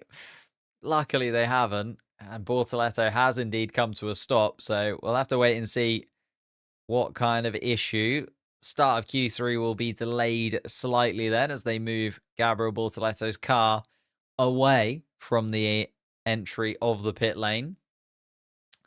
So Bortoletto is still through there, and I thought like Hulkenberg had overtaken him or something. So Hulkenberg and Bortoletto kind of out as such, but Bortoletto will still go down as a Q3 for him. He'll start in 10th place and inside of the point scoring places as well, vitally for this season, obviously. Getting those points on the board when you can, because we just don't know whether the cars are going to be able to like improve dramatically throughout the season. You know, Adrian Newey was talking about how he thinks the Aston Martin car could still be capable of like consistent points finishes by the second half of the year. So if he's right about that, which he could be, you know, never say never, then you have to get the points on the board when you've got them in front of you. And especially for a new team like Audi, getting your first points on the board in your first race would be absolutely amazing. But yeah, Bortoletto, although made it through, will not take part. So it's going to be 9 cars in Q3. Lindblad and Lawson, kind of the ones that maybe stand out as the best of the rest in the midfield. And then a 7-car shootout for pole position. Lando Norris, the current world champion, was 6th fastest in that one. I think maybe has the most time to find. Lewis Hamilton, we know, has more time inside of that Ferrari car. So just needs to click with it a little bit. I think maybe took it a little bit easy just to get a lap time in. Isaac Hadjar, 5th fastest. Piastri, 4th fastest in his home Grand Prix. Then it does feel like maybe they're the 3 to beat, doesn't it? Antonelli in the Mercedes, Leclerc in the Ferrari, and George Russell has been quickest of anybody in both qualifying sessions so far. FIA stewards, incident involving Hulkenberg and Bortoletto will be investigated after the session, failing to follow maximum delta time. I imagine that is to do with the fact that both of them were basically breaking down. So I don't imagine they'll get any kind of penalty for that. Although there was an incident for Pierre Gasly on an unsafe condition. Interesting. So I had to get them through. Poor Bortoletto, yeah, it's not his fault, like in any sense, the imagination. It's just one of those things that can happen. The Audi power unit did its best, got himself into Q3, and then just kind of spluttered to an end, unfortunately.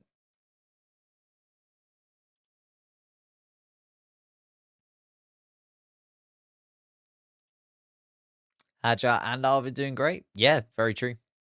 I think the Red Bull team can just, like, apart from Max Verstappen's incident, I think, you know, Red Bull and RB, it's one of those things, like, I think Max Verstappen would have been in this fight had it not been for that lockup, right? It's not his fault. It's an issue with the car. But actually, all of the Red Bull cars look pretty decent at this point. 1 minute on the clock then before we get underway for the final part of qualifying. As I said before, if you haven't subscribed to the channel, please do hit that subscribe button. It really does help us out. If you're watching on Twitch, hit the follow button.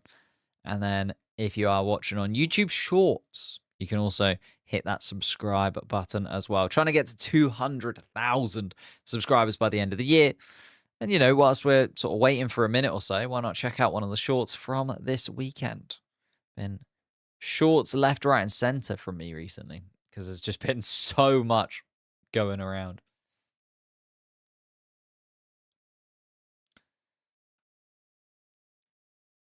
"20 seconds on the clock. It's going to be 13 minutes of Q3. It's been quite heavily delayed, really. You know, we had a delay to free practice because of a shunt in the F3 race. Then sort of a delay to the Formula 2 race as well that came from that. A red flag due to Max Verstappen in Q1. So we are quite a way behind where maybe the teams would have been expecting to be this weekend. But Piastri is going to lead us out at his home Grand Prix. Lawson and Lindblad following along in the RB cars. And then Hamilton comes out as well. Here we go. This is it. The final rundown. As we watch a little replay of Kimi Antonelli getting a little bit of a slide on in his Mercedes car as he was bringing it back to the pits at the end of Q2. It's a lovely little drift from Kimi Antonelli as he made his way through turn 4. George Russell, Isaac Hadjar, Lando Norris, and Gabriel Bortoleto all just making their way down the pit lane as well. Hadjar, Norris, and Bortoleto still inside of the pit lane. That's what I was trying to say. George Russell making his way to the end of it. Cool. The words are starting to get minced at this point. 6 a.m. here in the UK. Been up for 5 hours already. I'm surprised I'm still standing. George Russell, quickest in Q1, quickest in Q2. Can he go back to back to back and have it as the top driver heading into the first race of the season and nab that first pole position? Let's see then. Oscar Piastri comes across the start-finish line first of anybody and will set the first flying lap of anybody. Liam Lawson coming around turn 2. Arvid Lindblad starts his flying lap. Then it's Hamilton, then Leclerc, then Antonelli, and George Russell and Lando Norris at the back of the pack. Lando Norris fairly far adrift as well in his own little land. Isaac Hadjar and Gabriel Bortoleto yet to leave the pit lane. And in case you missed it, Hulkenberg, Behrman, Ocon, Gasly, Albon, and Colapinto were the 6 drivers to drop out in Q2. And then we had Alonso, Perez, Bottas, Verstappen, Sainz, and Stroll, who dropped out in the first part of qualifying. Lewis Hamilton making his way through the first sector. And looking at those first sector times, it's purple for Lewis Hamilton. Better than those cars that have come before him. George Russell, purple in the middle sector so far, although Kimi Antonelli now takes the fastest. Oh, and what is that? Looks like a cooling unit. Oh, it's got to be a red flag, I think. There's a part of a cooling system. Oh, it's left in. They've left in the right-hand side pod, they've left one of the attachments for the cooling system actually on the car. And it's fallen off. Oh, it must be both. They must have left both of them on then. Because that one came off as he went through turn 1. It has been red flagged now. It's Mercedes who have left their cooling vents inside of the car. Oh, and someone's hit that. Somebody has hit that vent that was on the track. There's one that is literally lodged in the gravel on the outside of turn 1. Or the inside of turn 2, you could say. And then I don't know who managed to hit the other piece. Lando Norris, I think. Yeah, Lando Norris ran over the fan that had come out of the Mercedes car. Did it damage the front wing? Oh, it was quite the impact. Obviously, it is just a piece of plastic, so it is going to absolutely obliterate when a Formula 1 car runs over it. But Lando Norris asking for that front left to be checked, and I mean, that is a little bit weird, isn't it?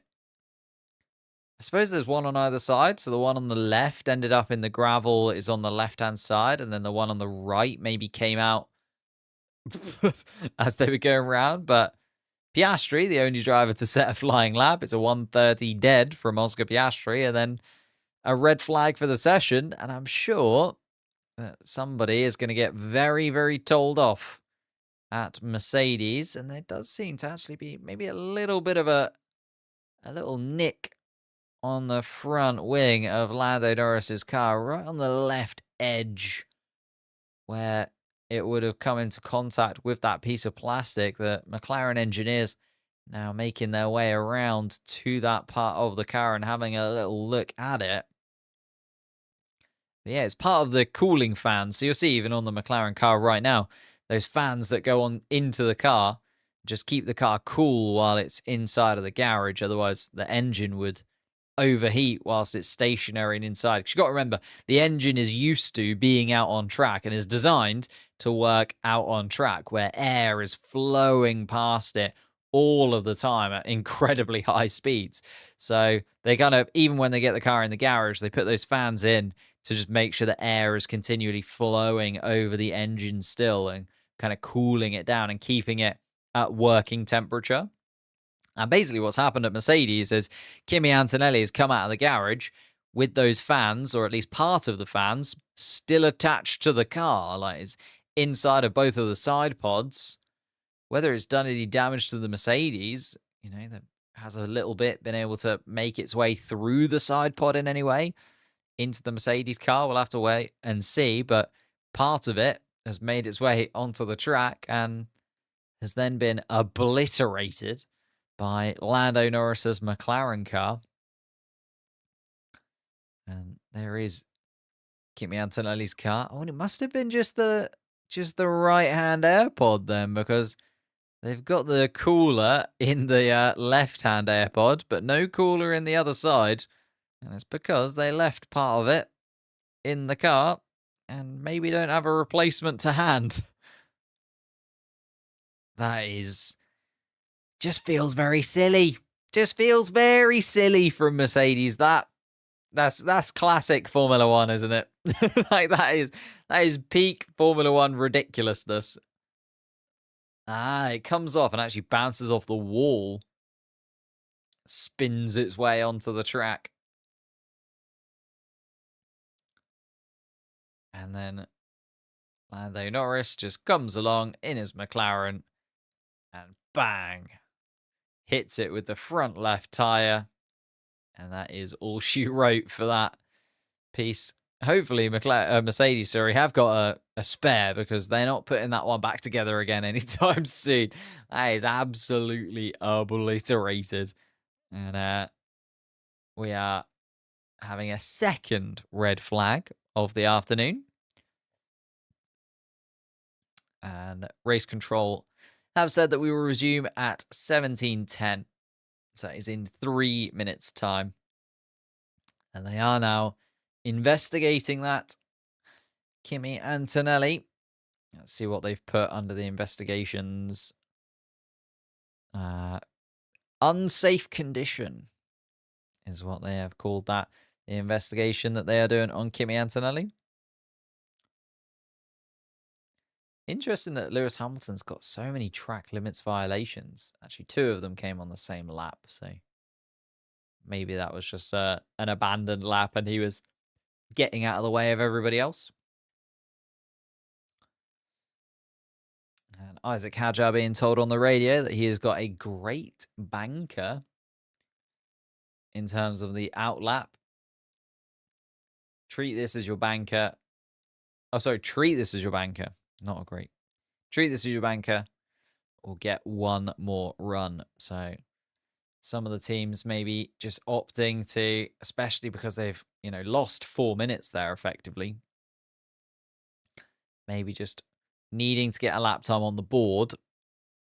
And then they've got one more run at a final flying lap. Isaac Hadjar being told over the radio that he thinks he's still going to get 2 flying laps at this 9 minutes and 47 seconds.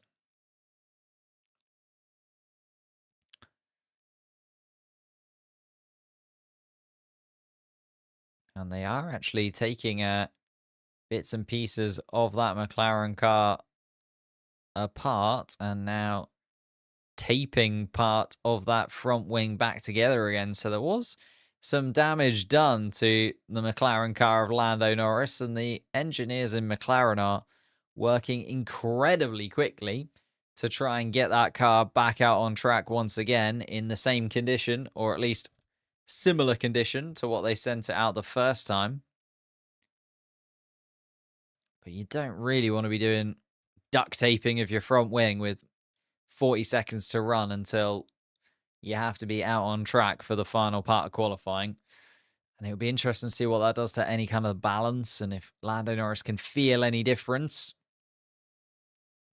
Lando crashed. Technically, he crashed into an air intake little fan that was still attached to the Mercedes car of Kimi Antonelli. It then came off the Mercedes of Kimi Antonelli, and then Lando Norris, I wouldn't say crashed, more ran it over as he was making his way around turn 2.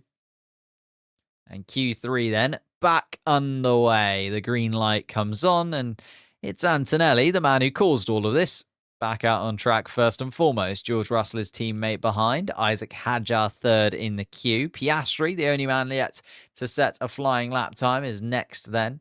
He's fourth in the queue to get himself out on track.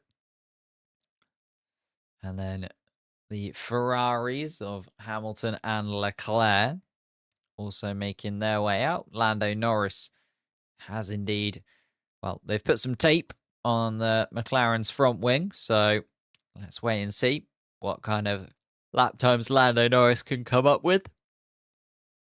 We then got Lindblad and Lawson also part of this. Gabriel Bortoleto did manage to make it through to Q3. His car did not make it back to the pit lane properly. I suppose did make it back to the pit lane. Didn't make it back to the garage. Came to a stop in the pit lane at the end of Q2. And therefore, Gabriel Bortoleto will not be setting a flying lap at this point. Tape, I know, feels like there should be like a more sophisticated fix. But it is literally just some duct tape that they put on the car.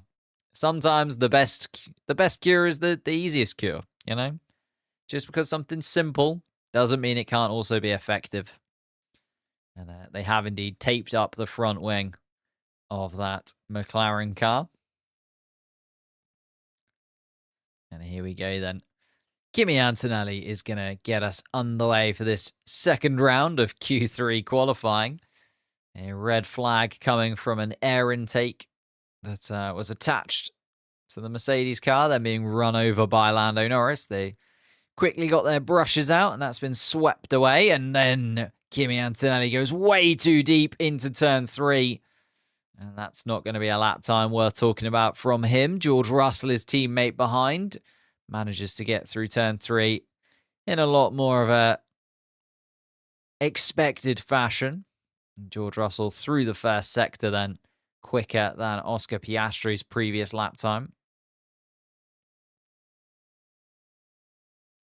And, oh no, sorry, George Russell a little bit slower through that first part of the lap than I was expecting.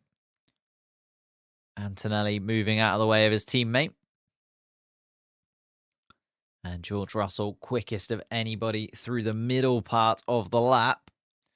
Although Piastri looking fairly good to improve on his lap time once again. So it's going to be a little bit of a tougher challenge for George Russell than maybe he made it look in Q1 and Q2. But there's more than enough time for George Russell to get another flying lap in if he would like one. Charles Leclerc and Lewis Hamilton just behind. Hadjar actually quickest of anybody through the middle part of the lap. Here comes Russell, a 19 dead. Isaac Hadjar behind him. Hadjar quickest in the middle sector. And his second quickest overall. It is 5.5 tenths of a second, though, between Hadjar and Russell. So a lot of time to find. Piastri stays third fastest. Leclerc and Hamilton then next. Leclerc puts himself third fastest. We know that, obviously, the Ferrari does launch pretty well off the start line. Maybe third fastest will be good enough for Charles Leclerc. Lewis Hamilton coming around the final corner. He's only fifth fastest overall, but Antonelli is starting to fall back down the order after not being able to set a flying lap time. Here comes Lando Norris. Lindblad and Lawson yet to come out too, and Lando Norris does go second fastest. It's by half a second, though. Again, that gap between the Mercedes of George Russell and the rest of the pack seems staggering at this point. There's a lot of time to find if you're Lando Norris, Isaac Hadjar, Charles Leclerc, Oscar Piastri, or Lewis Hamilton. Leclerc, Piastri, and Hamilton over a second slower than George Russell's Mercedes. It's not looking good if you're anyone other than a George Russell or Mercedes fan.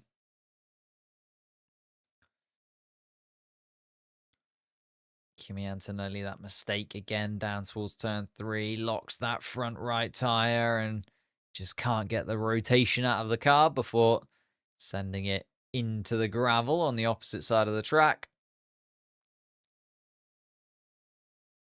And yeah, that's all she wrote really for that lap from Kimi Antonelli.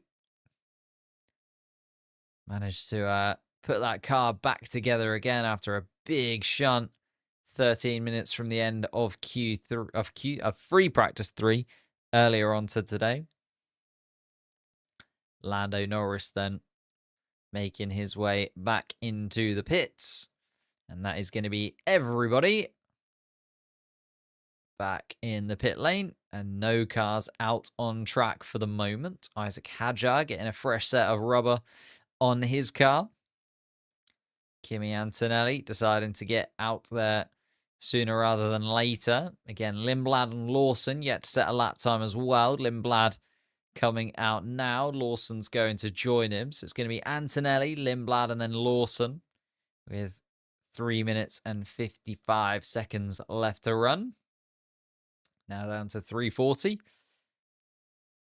But Russell, Norris, Hadjar, Leclerc, Piastri, Hamilton all in the pit lane at the moment. George Russell's going to be the next car to join them out on track.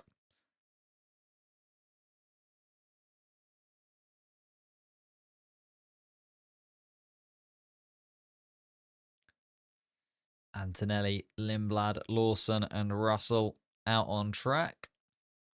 Yeah, you can see the tape that they've had to add to the front wing of Lando Norris's car. When you see it up close and personal there, it doesn't look like the most sophisticated of things to do, especially when you consider this is supposed to be the pinnacle of motorsport, but duct tape is duct tape and it does the job. Lando Norris, second fastest car out on track, even with a duct tape together front wing. Kimi Antonelli just making his way through the final couple of corners now then. The Italian driver knows that the Mercedes car is looking like the one to beat, but can he get anywhere close to his teammate George Russell, who's been the dominant force for Mercedes so far in this qualifying sessions? Kimi Antonelli then. A little bit of active aero. You can see the straight modes highlighted in green, and you compare like the straight modes that we've got this season to the DRS zones that we had last year, and just everywhere. Look at them. So many little straights that they can activate straight mode on, dipping that front wing and gaining a little bit of top line speed. Of course, gets rid of that downforce though. As soon as you get to a corner, you need that front wing to pop back up again. Kimi Antonelli quick through the first sector. It's a decent first sector time from Kimi Antonelli. Now making his way through that second sector, and it's actually purple through the second sector. Kimi Antonelli there. Looking very swift indeed. His teammate George Russell also now on a flying lap. Lindblad, I think, is on a flying lap, although Lawson is going very, very slowly. So maybe going for another build-up lap, or maybe made a little bit of a mistake. But here comes Kimi Antonelli, though. He's going to go from 7th fastest to fastest overall. And Kimi Antonelli takes that top spot and provisional pole position. Although George Russell is fastest in the first and second sectors. Needs to find 2.5 tenths if he's going to retake that pole position spot from his younger teammate.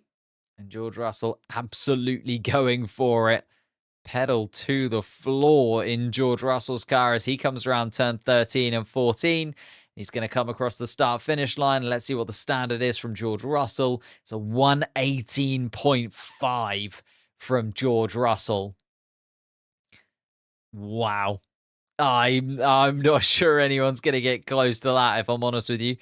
Piastri and Leclerc pushing it at the moment, but they're nowhere close to an 18.5 that George Russell has just put together. Isaac Hadjar has just gone a little bit slower than he was previously through that middle part of the lap as well. Piastri, though, looking to improve and goes ahead of his teammate Lando Norris, so he's third fastest now at his home Grand Prix. Here comes Charles Leclerc's Ferrari. He then takes third spot. No one getting close to the two Mercedes cars, though. Charles Leclerc, 0.8 of a second behind George Russell. That is a staggering gap. And here comes Isaac Hadjar in his first race for Red Bull. He starts third. Starts in the podium places. Obviously managed to pick up a podium place last year. Will he start inside of that podium places? Lando Norris doesn't improve, stays sixth fastest. Here comes Lewis Hamilton. Can he nab it from him? No, Lewis Hamilton stays seventh. So Isaac Hadjar is going to start inside of those podium positions. Arvid Lindblad is going to be putting together a final flying lap. Is he going to get anywhere inside of the top 8? The top of the top 7, sorry. Starts 8th. Will Arvid Lindblad. And Liam Lawson also. Oh, as Lawson then comes across the start-finish line to actually take 8th away from Lindblad. George Russell. That is a lap. That is a lap time from George Russell. That is. I'm not sure. I mean, nearly a second quicker than Hadjar and Leclerc and Piastri and Norris, and is a second quicker than Lawson, and well, a second and a half quicker than Lawson. Goodness gracious me. So Mercedes, they might be pretty good. they might actually be pretty good, I think. The Mercedes team. And George Russell might be pretty quick. Wow. Thank you guys so much for watching. We are going to be live tomorrow for the Grand Prix. 58 laps of the Albert Park circuit between George Russell and his pole position start and possibly the first win of the season. Kimi Antonelli's teammate will start beside him, second on the grid, then running it through. Hadjar and Leclerc were third and fourth fastest. They then had Piastri and Norris, they'll start on the third row of the grid, side by side in their two McLarens. We've got Hamilton in 7th place, Lawson in 8th place, Lindblad and Bortoletto rounding out the points scoring places. And then it was Hülkenberg, Behrman, Ocon, Gasly, Albon and Colapinto, the 6 drivers to drop out in Q2. They'll start on the 6th row, 7th row and 8th row of the grid. Before then, Alonso, Perez, Bottas, Verstappen, Sainz and Stroll will be the 6 drivers towards the back end of the pack. Interesting that Max Verstappen there, starting 20th place. Like, what will he be able to achieve from there? Obviously, he'll get past the 2 Cadillacs and likely Fernando Alonso, as it's unlikely the Aston Martin will even get to the start of the Grand Prix. But then what will he be able to do? Can he get past the likes of Colapinto, Albon, Ocon, Behrman quickly? Is he going to be back into the top 10? Are we going to see him actually fight for positions that mean points? Or are we going to see a little bit of lacking in overtaking and maybe a struggle of these 2026 regulations and Max Verstappen maybe just stuck in the middle of the pack? We'll have to wait and see. Thank you guys so much for watching. Thank you for all of your support over the course of the season so far. I know that we're now only just getting into the full swing of things, but incredible sport in the last few videos that have been out on the channel too. If you haven't already seen them, click the link in the description. Loads of really good content coming your way over the next few weekends as well. So make sure you subscribe to the channel. Thank you guys so much, and I will see you tomorrow.